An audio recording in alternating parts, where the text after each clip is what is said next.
দেখ ভাই, আমার কিন্তু সোজা সাপটা কথা, আমি এ ধরনের ভিডিও বানাই না, তারপর মন চাইলে একটা ভিডিও বানাইতে তাই বানাইলাম।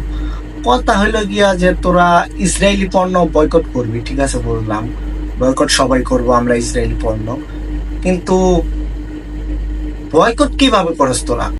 দোকান থেকে কোকা কোলা বা স্প্রাইট, 7 আপ এগুলা কিনা কেসে কেসে কিনস, কিনা ফালায়া দেখাস যে এই আমি ইসরায়েলি পণ্য বয়কট করতেছি। অথচ তোরা কি করতেছিস? টাকা দিয়ে কিনতেছিস, কিনা তারপরে সেটা দিয়া ভিডিও বানাইতেছিস। তার মানে কি?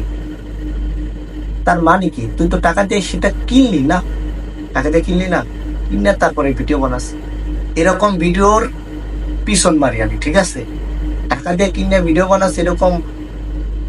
আসলে তোরা মানে তাহলে ফিলিস্তিনের পাশে কিভাবে দাঁড়াস যদি তুই ইসরায়েলি পণ্য টাকা দিয়ে কিনে ভিডিও বানাস? তো যাই হোক, তো আসলে আমরা ইসরায়েল পণ্য আস্তে আস্তে বয়কট করার চেষ্টা করবো। তো এই ছিল ভিডিও। তো গুড বাই।